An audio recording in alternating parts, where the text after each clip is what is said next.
We can turn the lights off if need be, but unfortunately it has to be hollered up.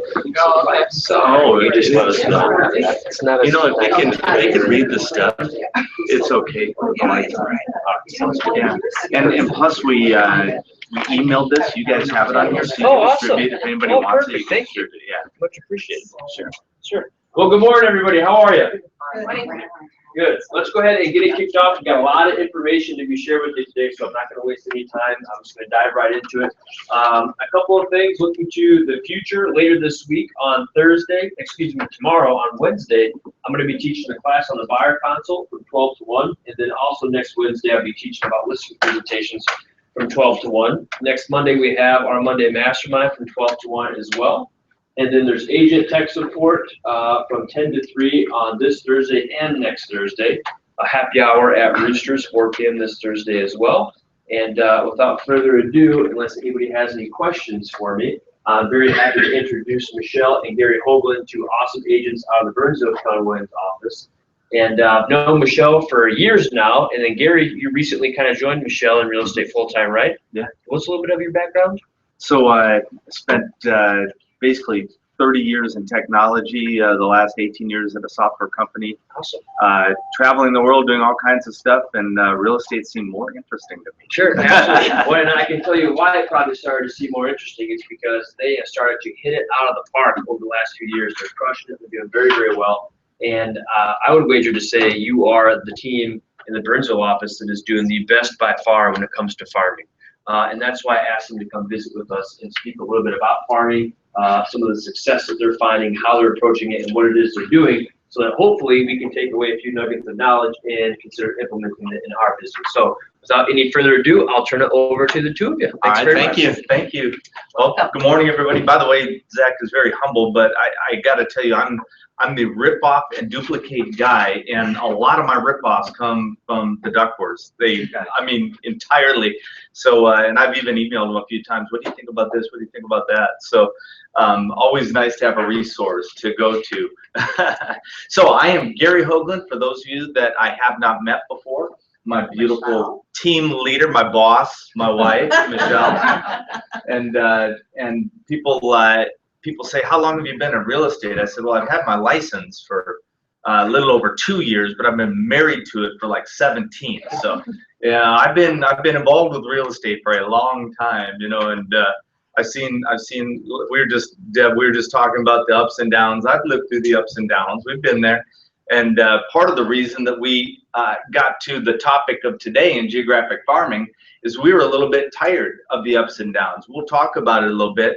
But in your business, if you want to have a predictable income, one of the ways that you do that is by becoming a geographic farmer. So let's just kind of get into it a little bit. If this is still working, okay, great. So here's the agenda. This is what we're going to talk about today. So how we started, we'll just kind of let you know how did we get into this, what our results were after we got going and could kind of count the results. What is the definition of a geographic farmer? Developing a strategy. We'll talk about how we developed ours, what we did, things that worked, things that didn't, and how you could develop a strategy. Marketing methods that we use for geographic farming. A value strategy, which is really what our business is built around. And then because I'm part of this, there's got to be random thoughts. And so what we always do, a good presenter says, so this is the agenda. Would this be a good use of your time? And you nod your head like this so everybody follows what you do. Yes, that'd be a great use of my time, Gary. Okay, fantastic. Well, let's get started. Okay, so how we started, and I usually when we've done this class before, I've got a song by one of my old favorite 80s groups called Jeff Moore and the Distance, and they've got a song called I Come Out Fighting. You know, it's all about fighting, and that just explains me to the T. And I like to play that because I say, you know what drove us into geographic farming? It was the fact that I got tired of seeing other people's signs popping up in our neighborhood. That was so offensive to me, and I didn't even have a license yet. I'm like, Michelle, look, you know, read something. You know, eat dime something. You know, what are they doing here? Why didn't you get that business? all over our neighborhood, house next door, you know, all over the place. We were seeing all these signs. I said, Michelle, we've got to at least own where we live. We've got to own this area. And that is really how we started. It was by me being completely offended at seeing other agent signs in our neighborhood. And to tell you the honest truth, it wasn't a bunch of Keller Williams signs from other agents. It was all the other agents, and it's, I mean, there's just nothing worse than somebody that you've hung out with and talked to, neighbors, people you're close to, and all of a sudden, you know, they stealthily put their home up for sale, and somebody else's sign pops up overnight. They come in and put it in at midnight. So, you know, they tell their guy, put in my sign at midnight so Gary doesn't see you putting it in. You know, I just know they're doing that on purpose so that I didn't go tear it down or something. And it was terrible. I mean, I could have thrown rocks at them. And I got to be honest, I haven't changed much. I still feel that way, you know. I should say Gary's been arrested 12 times. Oh man, I can't, now that I'm driving the skinned Michelle Hoagland Group car, I can't drive up to steal their signs. I've got to go on bicycle at like 1 a.m. and ride away real quick and hope they don't see me. But no, it was crazy. So what we said was, okay, look, you've gotta start at a manageable level, right? You really do. And so what we said was, I said, okay, you know what? So we live in a town. Our town is called Rosemount. Some of you that come up to the Twin Cities probably drive into Rosemount. If you're going 52, you go right through Rosemount on the way to St. Paul. We're a town of somewhere in the neighborhood of 8,200 front doors, not counting apartments, not counting businesses. So about 8,200 residences, front doors. That's Rosemount, you know, and it's a big geography. There's a lot of farmland still there. There's the U has a bunch of you can't touch this agricultural land and testing land and everything. We've got we've got the big place, the refinery with all the lights and everything, and we even got a huge windmill. So we got a little bit of everything in Rosemount. And we said, look, we can't. I don't think we can own the whole thing. It's too big. But what can we own? So we went after, and this is funny. So actually, where you see the red arrow here, if you could see that, that's where we live. That's our house. And this area right here happens to be. If you leave from here and you go out and around and go back, it's 5K, because I used to run it all the time. So it was my 5K route, and I said, Michelle, we're gonna own this route. We're gonna own just this one part, this 5K route, and it's almost all entirely single family homes, couple condos in there and so forth, and couple townhomes, but mostly single family homes. I said, let's blanket this area. It's 768 homes. Let's start with this and see what we can do. So we call that Farm 1, because we label each of the ones, and we developed a strategy on how to go about gaining more market share. But we said, let's prove the concept by doing Farm 1. I mean, if we can't get and as we started promoting to Farm 1, we started seeing our signs appear in Farm 1, and it's like, hey, this is working. This is actually working. Okay, so let's go to Farm 2 and so forth. But that's how it started. It started out of I'm tired of seeing other agents get their unfair share in my neighborhood, where I raise my kids, where I ride my bike, where I run, walk my dog. My wife and I drive in and out of there with cars with our name all over it, and we hang out at neighborhood barbecues. Everybody knows us. We should be getting that business. I think it's our fair share. So Michelle's going to talk about these three numbers, if you could guess what these are. These three numbers are crucial to our whole farming experience at the very beginning. So this three transactions is how many listings I had when we first started this whole farming at a high level. In Rosemount. Within Rosemount, all of Rosemount. I had 3 listings the year of 2000, I believe it was 15 actually. 14. I think the year before. Yeah, well, it was the year before we started our whole entire farming thing. So 3 listings. in Rosemount all together. 15 was after 6 months of farming. Wow. Just farm 1 and part of farm 2. That was, and then we, at that same time, we did some other marketing things, which we'll talk about too, but it changed from 3 to 15 listings. 30 is how many we did in both buys and sells within a year after doing, in that first year of farming. So really taking, it just started to mushroom. So, and the principles we're going to share, it's all stuff that everybody here either already does or you can do. None of this is magic. We don't wave a wand and all of a sudden we're getting business. We just did solid real estate stuff, and those numbers appeared. There is nothing more fun. So I'm the sign guy, the open house sign guy. So Sunday morning I get up, my alarm goes off at 6 a.m. And myself and my 8-pound Yorkie go out. We put out real estate signs. We get in the car and we go and we put these things out.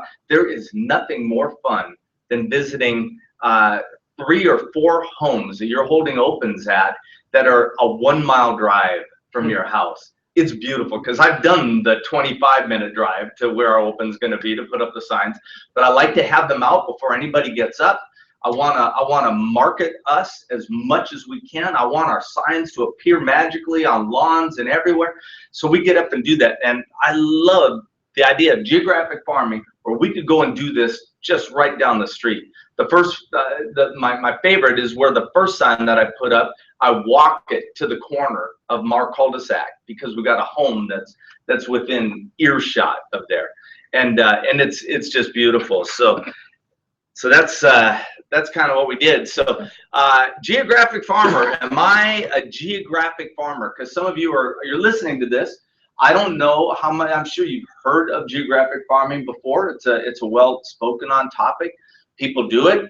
And you might not have ever thought of yourself as a geographic farmer, but I will tell you that if you're like me, and you have that same feeling when your neighbor that you live next to for 7 or 8 or 9 or 10 years all of a sudden lists with the blue bubble people, and the sign goes up in their yard, and if you have trouble eating for a couple days and you mumble and grumble things you wouldn't say in public as you're driving out of your driveway, you might be a geographic farmer. You know, I think that any real estate agent that cares if their neighbors list with them or somebody or just somebody else that happened to stop at their door, I'll tell you, anybody that cares about that is a geographic farmer. You don't have to have 8,000, 9,000, 10,000 homes in your farm to be a geographic farmer, because we'll talk about this. You start where you could start. You do what you could do. You do what you can afford first, because you have to lead with revenue. And you can't just all of a sudden take all of your profits and dump it into geographic farming, because you don't get payback in a week, in 2 weeks, in a month. You have to build, and you have to build with the money that you have available. Some things you have to do manually, where after you build up some cash. I heard a guy yesterday, and he said in the real estate business, cash is like oxygen. You know, you need oxygen to live. And that's the thing in real estate. You need cash to be able to grow your business. So you need to lead with revenue. Some things you do as cheap as you can. Other things you could do better or more or different, you know, as you kind of grow that. But okay, so developing a strategy. Here's the thing. And this is really what I was talking about. How many homes can you do right now? So Michelle and I said, all right, we're going to do farm 1, 768 homes. We walk it all the time. We're always there. We know tons of people. We've even got family that live in, 2 parts of our family live in what we call farm 1, you know, a cousin and her parents, and we sold them that home. So, you know, it's what can you do? Maybe, like I live on a cul-de-sac. Maybe what you say is, all right, I'm just starting off in the business, or I don't have a lot of extra money, but you know what? I'm going to make sure there's 6 homes in our cul-de-sac, 7, something like that. I could have said, you know what? I'm going to make sure that everybody here knows that I'm in real estate, and they're going to get something from me every single month. And I'm not going to lose another home on this cul-de-sac without it being, you know, somebody that they are in love with, you know, or something, because they're going to know about me. So that's the thing. What can you do? And then you have to, because one of the signs over here talks about thinking big. You have to have a big strategy. So what do you want to do ultimately? And that really happened with us when we went from 3 to 15 after 6 months to 30 transactions in Rosemount over that year. The bold saying is that what you focus on expands. If you focus on geographic farming, it will expand, but you have to focus on it. And that's really it. So you need to choose a number of homes that you can afford to market to every single month for 6 months to a year. The statistic on, and it's not just farming, it could be sphere mailings and things like that. In general, most agents, nobody in this room, but most agents just in general quit after 3 months if they don't see a return. They're mailing. So if they're mailing to maybe to their farm and they say, we're going to try this, and they try month 1, they try month 2, they try month 3, and I'll tell you, you won't always get a call in 3 months, but you might. But a lot of agents quit after 3 months. So you need to plan, what can you do for 6 months to a year consistently every single month? So you know what's cheaper than the printing stuff? Because we print stuff and we send it out. This stuff, if you want to look at it, this card goes out to I think last month, I think it was close to 6,000 homes.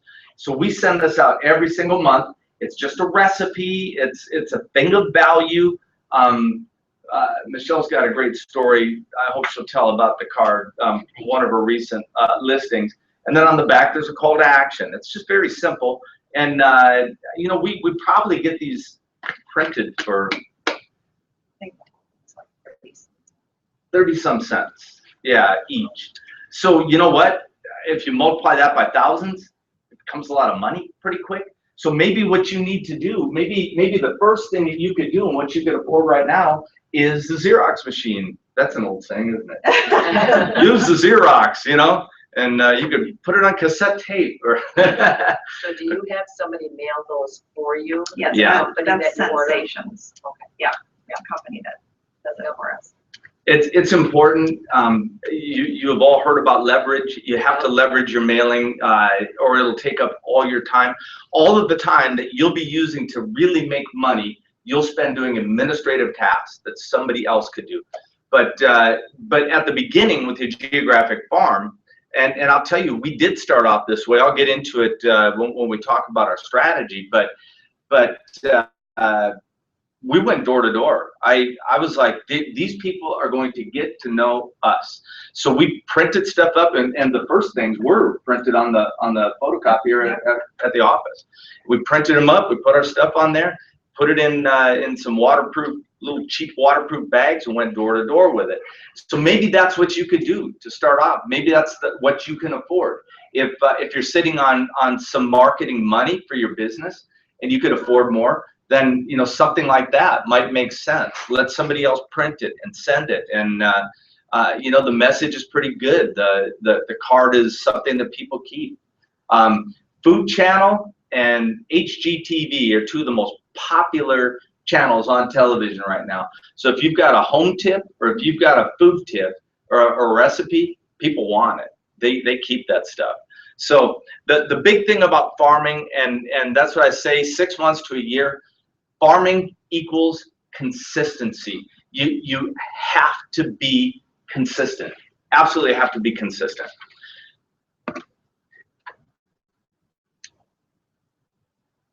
All right. So you're going to talk about our marketing strategy, or is I going to do that? Okay. So we decided to go after this, leading with revenue. So we were getting some deals we're getting some money into reserves that we could spend.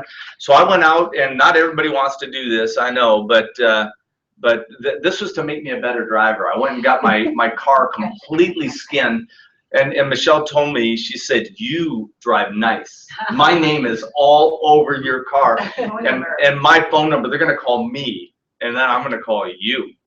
so the thing that I said about that car, I mean, it's totally skinned. Michelle Hoagland Group, Keller Williams Preferred Realty. If you're looking to buy, sell, or invest in real estate, here's our website, all that. I mean, it's just head to toe. It's nothing but skin. I got it done for about $1,100, the entire SUV. It's not a bad price, really, for what I get out of it. And I'm not gonna lie, I've taken that car and I brought it and I parked it in front of homes when I know that I see them cleaning up their home, or they got a dumpster out there and they're throwing stuff away. I've gone and left my car for the whole day in front of their house and walked back to my house, and just hoping that, by osmosis, they'll understand that they've got an agent, right here, and maybe they'll write down the phone number. But so we do that. We've got a Cub Foods ad we've got one Cub Foods right in Rosemount, and thank the Lord, Michelle grabbed that ad at one time, because there's other agents that call her and say, "Are you ever going to give that up?" You know what? I can't tell you that we've ever got a single piece of business from the Cub Foods ad. Not a single one. But you know what we hear all the time? "I see you everywhere." I see you everywhere. And other Keller signs go up in Rosemount, and because we've done a good job of marketing ourselves and branding ourselves, they see other Keller Williams signs. They tell Michelle, "Congratulations on that listing." And we're like, "Oh, thanks." Yeah, that was Steve Duckworth, but hey, sure, no problem, thanks. Yeah, we worked hard to get that one.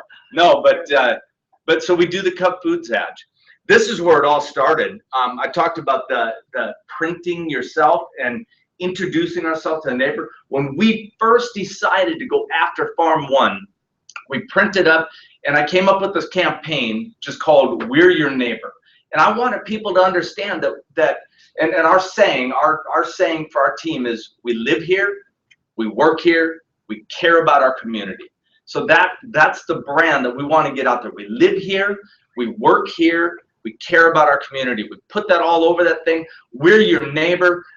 Some other calls to action and stuff like that. And I just went out and I get all inspired by one of Gary Keller's talks or another webinar I saw, and I go out and I door knock. Sunday afternoon, there was one Sunday afternoon in particular, storm clouds are rolling in, right? And I know I've got about an hour of usable time to go out, and Michelle was out probably at an open house. I said, "I'm going door knocking." So I grabbed a bunch of those things and I went out knocking on doors.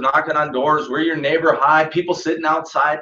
And I walked up on this one group, and it was mom and dad and daughter, and they're sitting out on lawn chairs, just trying to take in a little bit of nice air before the storms came. And I walked up and just engaged them. "How you doing?" And I said, "I'm glad you were waiting for me. I know that you were hoping that a real estate agent would walk up and start talking to you. That's why you're sitting out front." And just, they're laughing, and we had a good time. And long story short, that deal turned into like 5 deals. It was the gift that kept on giving. We sold their house. We got the one 3 houses down. We got buyers and sellers off of that. We got other people across the other side of the road, and it's like, wow, that was a pretty good use of an hour and a half. We're your neighbor. We live here, we work here, we care about our community. Handing stuff out door to door. It probably cost us, I don't know, 4 cents each to print those things. We cut them ourselves.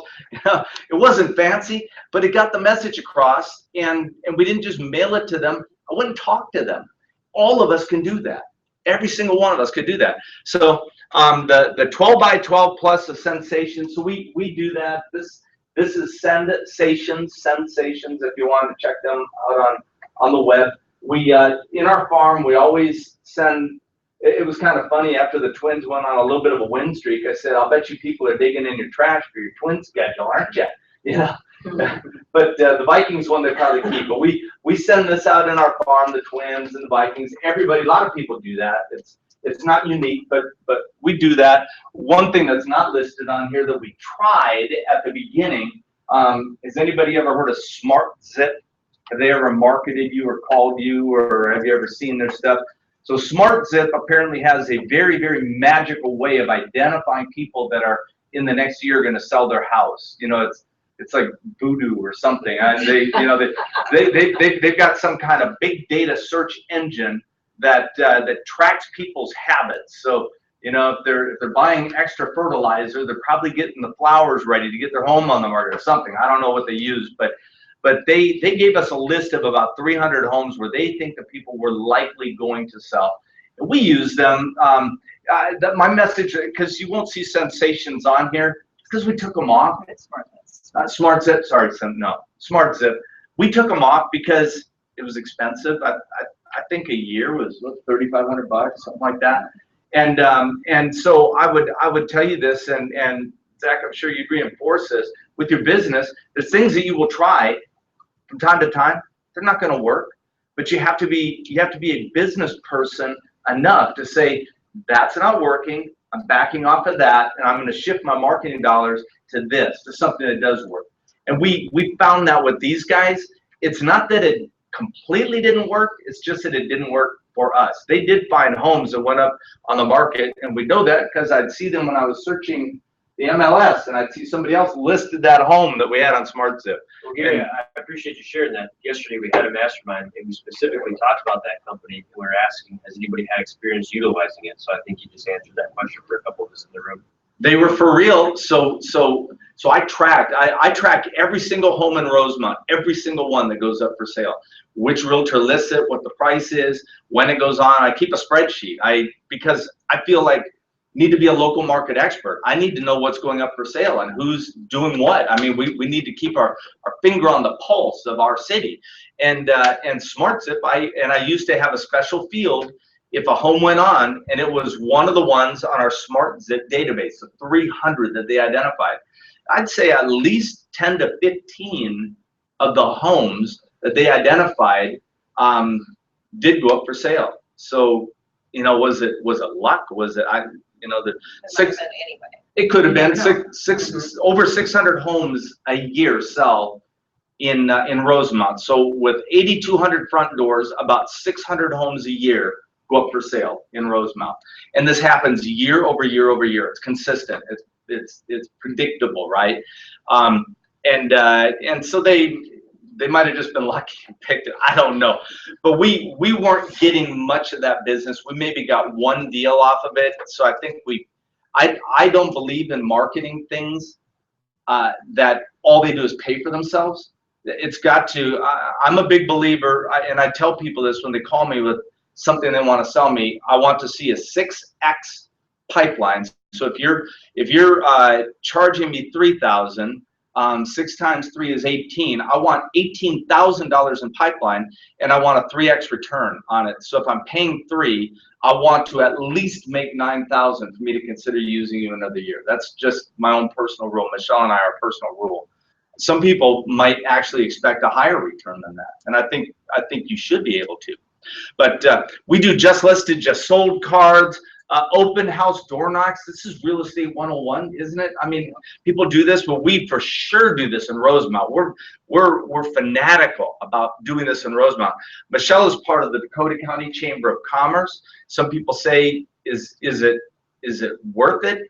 I don't know that we've gotten any business off it, but we get to say it on every single one of our marketing pieces. We live here, we work here, care about our community. We're part of the Dakota County Chamber of Commerce. Leprechaun Days is the big city thing for Rosemount, and so we have a booth, and we have a Keller Williams Preferred Realty, Michelle Hoagland Group tent, and we're out there. We're chicken and corn there. Probably. Yes. For sure, carnival food, for sure. Yeah. We do a thing, this was another idea, rip off and duplicate. We do a thing called the monthly local business networking meeting. So we approached all of the businesses in Rosemount, and at from 7:30 to 8:30 once a month, and we got a place that would give us space for free, which is great. We host all the local businesses, and we get together and we just do a round table. How's it going in your business? What promotions do you have coming up? What can we help with? Do you have any marketing ideas to share? What's working for you? That kind of stuff. And it hasn't been greatly attended. I wish there was this many people there. There's not, but there's about half this many sometimes. So we get between 2 and 6 or 7 attendees. And Bill Drosty is the mayor of Rosemount. He works out of our office. So Mayor Drosty comes, and because it's our business thing, he's Mayor Drosty at that, not Realtor Drosty. So we love having him come because he's got all the skinny on what's going on. Live 55068 on Facebook. We bought that domain name. We own that. So 55068 is our zip code. Buying 55068 would have cost me about $10,000. So I said, fine, we're going to be Live 55068, and I got that for about $25. So we did that. Rosemount Area Homes, we have that website because we want that name. By the way, it's not on here, but I also went out and I purchased the domain name for your Rosemount Realtors and your Rosemount Real Estate Team. We're not doing anything with it, probably doing a redirect with it, but we bought it because I don't want anybody else to grab it, and it's cheap. And then we're premier on Zillow. I'm not exactly sure that I love Zillow yet. We've gotten a little bit of business. I'm not sure if it's giving me a 3x pipeline, but probably not. So we'll make a decision on that. So our value strategy, basically for us, our whole point is, why would somebody want to use us, and what's in it? You know, why would they want to use us compared to anybody else that they see, their uncle, whoever, because everybody has somebody that they know. But our whole thing is that we intend to earn their business. And so these are a few of the ways that we intend to earn their business. So with every transaction we do in Rosemount, we donate $250 to the Rosemount Athletic Association or the marching band.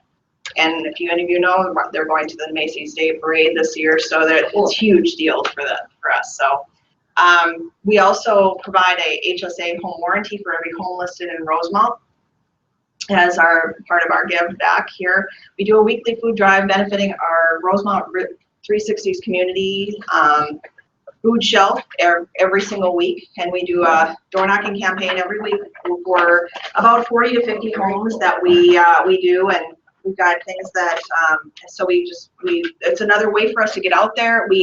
It's a barrier. It drops barriers when you knock on their door and you say, "Hi, I'm Michelle Hogan with Keller Williams Preferred Realty, your Rosemount real estate team." And that's why we always do start that. And I said, we're doing a food drive for the Rosemount food shelves. And as soon as you say that, they're like, oh. So the first they look at you like they're stiff as a board, like they always do when you do their door knocking. And then Tell them about our new idea that we got at the ALC meeting. Oh yeah, at the last ALC meeting we were talking about this, and so basically they said, I think it was even between Carly and Jana Riley, they said, well, why don't you instead of, we spend a lot of money on putting our name and all that stuff on the pay bags. These bags they said, why don't you get another basically the hardware store or Cup Foods or somebody to donate the bags, and then you put your stuff on it, and then what we do is that when we come back and pick up, we'll actually put one of our recyclable bags that we do with our branded recyclable bags, and it says, thank you for donating to the Rosemount food shelves. Here's a little bit more about, and then we can do our advertising for our personal thing. So just it's a second touch. And I just love that idea of being able to leave them something of value that they could use later. So we also do neighborhood events, like we do a confidential shredding event every year. We've done it for 2 years, and this year we actually partnered with the city of Rosemount, and they have a Rosemount cleanup days that they do, and so we were the sponsor of the shredding section, and so we were able to put our tent and give out promotional materials. They actually put us in the Park and Rec guide as we were sponsors. They advertised for us for free, including even in the newspaper. They said Michelle Hoagland Group of Keller Williams Preferred Realties will be sponsoring the shredding event. So we got free advertising for partnering with the city of Rosemont with that. So, and we've already gotten calls off of that. So it's a great way to do it. I'm part of the Rosemont Rotary, giving back to our community. And then we do a live55068.com website. It's a park bench site. Basically, we're promoting our local businesses on this website. So we're going out, and we actually engaged the management class of the Rosemont High School, and they went out and did interviews for all of the businesses, and then we put those interviews on our Park Bench website. And so we're getting engagement from, of course, these kids. Their parents are sharing this stuff because their kids were involved, and then the actual businesses are loving it because they get free advertising on the site. And people can actually utilize the site even more than what they're doing, because they can put coupons on there, they can do all kinds of stuff. So there's some pretty cool stuff on there. And then really it's about, we purposefully give business to our local businesses. It's very important for us to use local businesses, because our whole thing is we're wanting to put ourselves as part of that whole group of promote the local businesses, people who live here, that work here, that have businesses here. So very important for us to have that give back. Can I ask a question about Yes. the donation from every transaction? Are there any expectations of advertising then that they would do for you? Like, No. do they? No, they have though. Because we've given so much to the Rosemont Athletic Association, we never asked for advertising. They ended up putting us on their website because we've donated a certain amount of money. It's just like any other sponsors. So they put our logo and our name on their website, because we are consistent sponsors of the program. So, but we do not ask for advertising for it. It gets known. You really do. You get known. And that's why the city, wow, they over promoted us for doing the shredding event, which we would have paid for and done offsite anyway, anywhere, because we had a lot of response the year before. But we combined with the city, did the shredding part, and they're doing all the other junk. I mean, there's a whole parking lot of the Dakota County Technical College where they're taking stuff, and people are lined up all the way out to 42 and around. It was crazy, and they promoted us. So, and the city said, "That's such a great idea. We'll pay for half of the shredder too." And I'm like, So they did. "Oh, okay." Yeah. We'll take that We'll part let out of ya. the recording Right, here. Exactly. So it was a good deal. That's awesome. Okay, so random thoughts. These are just random. This is the last part. Random thoughts about geographic farming. One, know your area. So being a local market expert, you really ought to know. Know your area. What's the average sale price for the homes in the geographic farm that you want to go after? How many days on market are homes generally staying? What's the high water mark? What's the low water mark? Where is the market right now for that area? What are the businesses in your geographic farm? What's the name of the guy or the lady that owns that business, that runs that business? What's the manager's name? What are they trying to do to promote their business? Who's coming? Who's leaving? So that's the thing. You got to know your area. You really do. You got to walk it. You got to be in it. You got to really own that. By the way, geographic farming, it's not our whole business. Actually, last year, geographic farming was probably, all of our transactions is probably 60%. I think, no, it's more like 70% last year. So last year it carried us. Remember I said about having predictable? Yeah. Now this year, our sphere is the one that's growing our business, and the geographic farm it's still doing good. by the way, Michelle, I didn't even tout this, but Michelle last year became the #1 real estate agent in Rosemount, and the second wasn't even close. So you saw how many we had 15 listings 6 months into it. The next closest big realtor, and there's some big teams that sell there, the next closest had 7.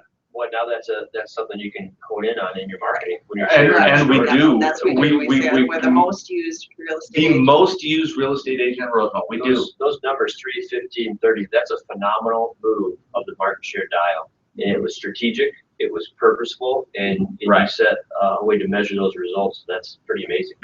Right. And this year we're about where we were last year, but we're pretty much on track to. I don't know that we'll exceed, and there's reasons for that. Let me talk about it right now because these are random thoughts, right? I can talk about anything. It's random thoughts. So I did the research on where we're at with just looking at this year, and so right now we're almost exactly lockstep with the number of homes that were listed this time last year. We're within, like, believe it or not, I thought everybody says, hey, inventory's low, there's no sellers, all of that. I felt that. I'm a buyer's agent. Michelle does the listings. I'm a buyer's agent. I'm like, where are the homes? We got to find more homes. Well, you know what? In Rosemount right now, about 302 homes have come on the market. That's within 2 homes of where we were at this date last year. So that tells me that, hey, you know what? Inventory may be low, but in Rosemount, it's about where it's been. And we are the #1 agent in Rosemount right now still, but there's a Coldwell guy that, I mean, he's getting close enough to slap us on the back once in a while, and he's got a huge team. He's a big guy. I hope he's not spending his money in Rosemount. So we live there. So if somebody else was marketing to Rosemount, they wouldn't necessarily know where I don't know if they've got us X'd off the list, don't mail to Gary and Michelle. So I think I would know if somebody else is marketing, but maybe not. He's getting business somehow, and he's actually getting the one area that we have kind of left alone.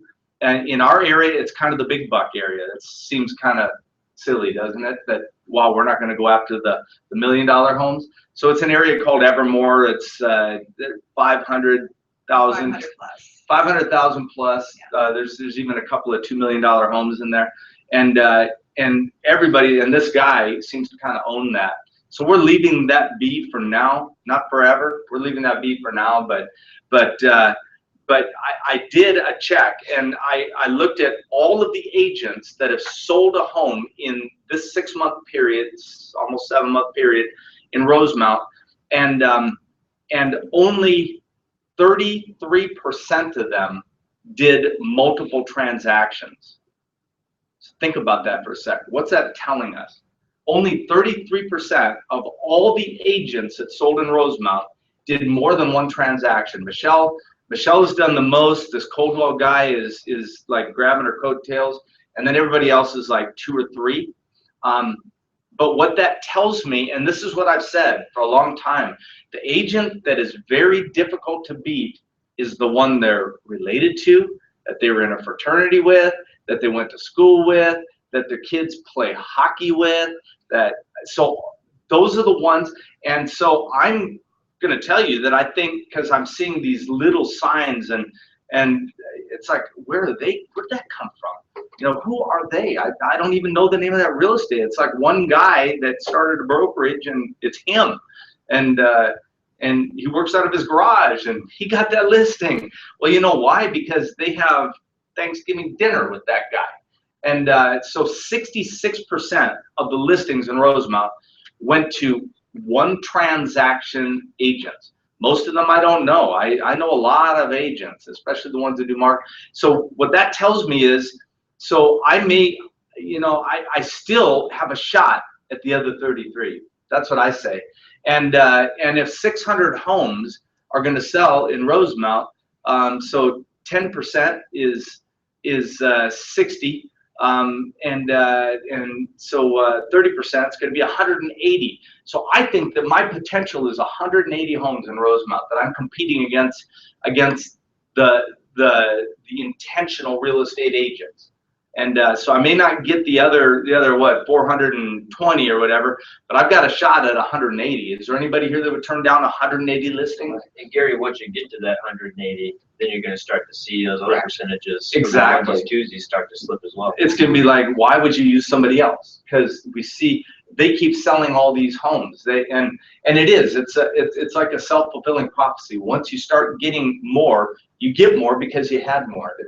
It's strange. So knowing the average sale price, and I just talked about the agents. You really need to know, and it's easy to find this using MLS. You could tell who has sold homes in the area that you want to do. Is there a dominant agent there? So they might be dominant, and they might be like Gary and Michelle Hoagland saying, we are your Rosemount realtor. Most used agent in Rosemount, best choice number one choice by Rosemount people. So you know what? If you were competing against us, you can't necessarily be that, at least not on day one. But what can you be? So is there a dominant agent in your geography? I'm not saying don't fight it if there is. If there's somebody that really, really owns that, you might want to think about moving your geographic farm just next door. Go somewhere where there's not a dominant agent. But if you want to do battle, what you need to do is find out what is your differentiator? What makes you different? Because maybe you are the number one choice of vets. So that's something. They can't always say that. We are the number one sponsor of school activities. I don't know. Find a way to differentiate yourself. Don't necessarily bow to the dominant agent, but know that he's there, she's there, because they're getting business for some reason, right? I've got a client and I get to help on the buy side, but on the sell side, she's got $1.5 million property in Cannon Falls on a lake, and we tried to get that listing. Oh, did I want that listing? Beautiful home on a lake, and she said, you know what? There's a Coldwell lady. She lives on this lake, and she has sold every single home on this lake. And she said, we have to use her. And I said, I get it. I said, I'd probably use her if I lived there. I said, hey, if she's really dialed in, yeah, I get it. That's a good idea. I mean, you gotta be a good advisor to your clients, but you know, we'll take down the other side of that. But protecting your brand, find your own unique value prop, protect your brand. And I say this to new agents, and I'm a new agent, right? Most of you have been in the business longer than me. I've had my license for 2.5 years, but I've been in sales for 30 years. And I've taught sales to some of the most productive salespeople around the globe. I mean, I've put on classes in Saudi Arabia, believe it or not. And I know some things about sell. And the thing about your brand and having your car skinned and having a geographic farm, you are always interviewing, always. When you're in the grocery store, when you're dealing with the not so efficient server at the restaurant, when you're in line at the McDonald's, when you're getting a coffee at the Caribou, you're always interviewing.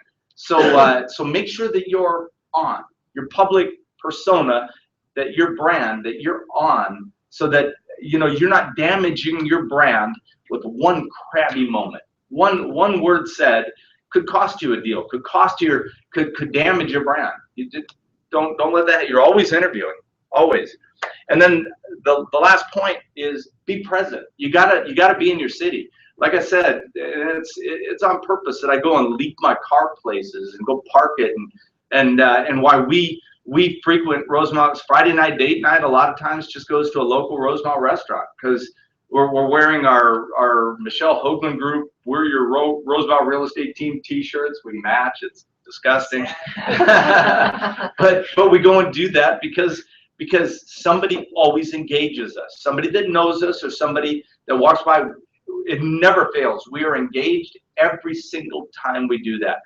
I saw you at Cub Foods today. I saw, you know, And so you got to be present. That doesn't happen if you stay in your house or if you're out of your area, your geographic farm, 100% of the time. One of the best things we did was get a dog. We got a little Yorkie, and we take them for walks.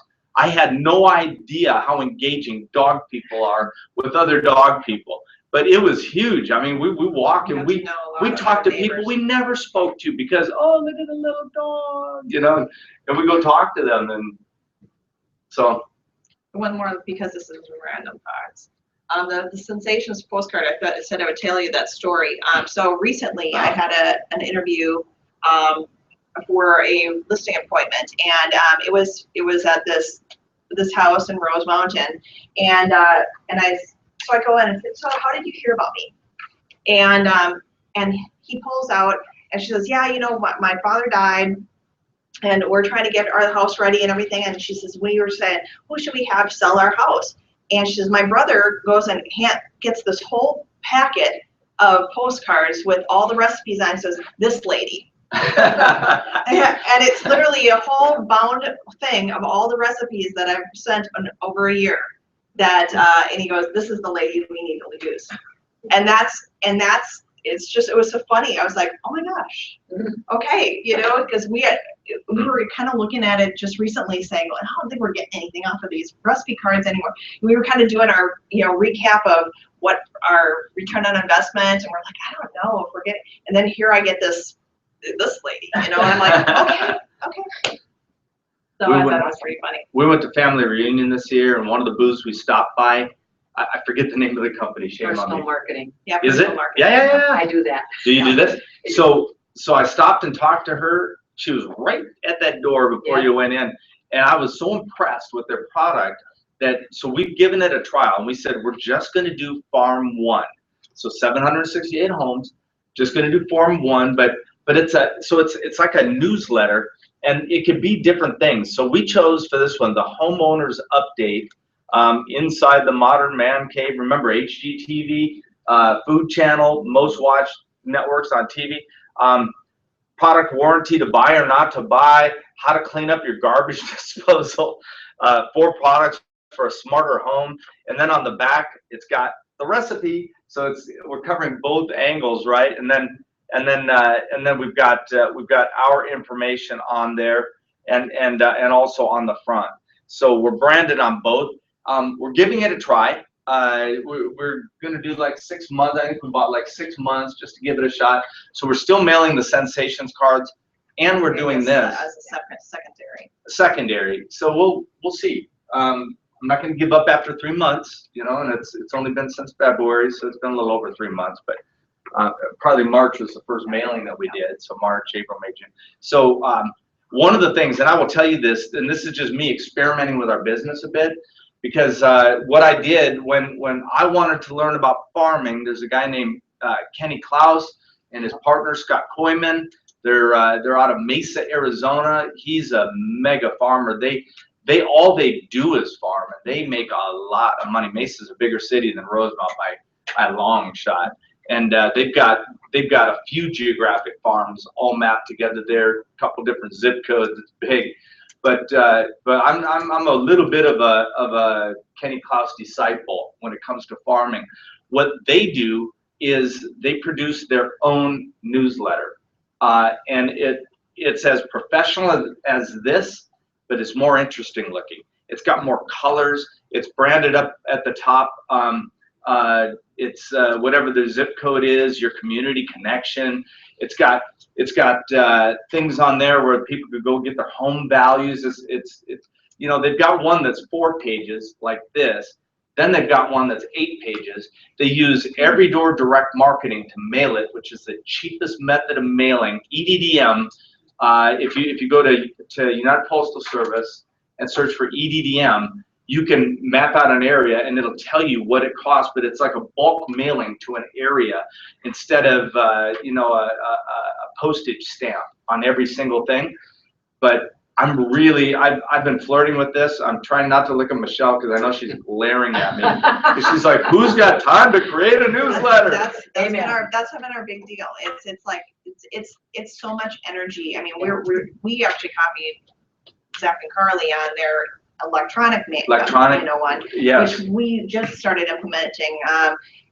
And it's like, okay, you can only do so much, because if you spend so much time doing things that are not, you know, really lead generation and money producing activities, you know, you're losing business too. So you do have to really, you know, weigh those things that you're doing. We have to be able to leverage it out, and we've got some choices. We just started working with a company called My Outdesk. Is that a name anybody knows? Yeah. So we've got a virtual assistant in the Philippines, Ben Abados. She's awesome. I don't know that we've gotten the full scoop on all of her capabilities, but I'm hoping that she likes creating newsletters, because I would love to leverage out the creation of a newsletter to somebody that's making 12 grand a year, as opposed to having a $40,000 a year admin or a $50,000 a year admin, or a you know, money making agent doing a newsletter. So Michelle's right. We can't stop doing lead gen to create newsletters. That's a bad use of time, but maybe we could leverage it. So I'm exploring it. I'm still interested. Maybe we'll do away with the sensations. We've already paid for this year, so we send that to our sphere as well. It's got a different call to action on it. Thank you for the referrals that we hope you're sending us, and you know, so it's a little bit different. We'll use that money. It'll be used effectively. It's not going to go away. But all right, that's really the end. Questions? Can I throw a question your way? It sounds like you guys spend, so first off, you approach your business as a business. You're measuring your ROI, you're looking at your returns on your investments, etc. Can you talk a little bit about the process you use to maybe come up with a budget for items like this, or for your farm? Yeah, so what I was talking about, my expectations, so that 30, I see that as, I like to look at that as a basement number. So a lot of people say, wow, 30 transactions in your farm, that's fantastic. And I look at that and I say, yeah, it was a good start, you know, but I'm not satisfied with 30. And when I say the 180, I really do want to have the 180. And I think we could get there. But so our marketing budget, when and we do spend, we spend easily over $20,000 a year, maybe closer to 30 last year, just mailing stuff.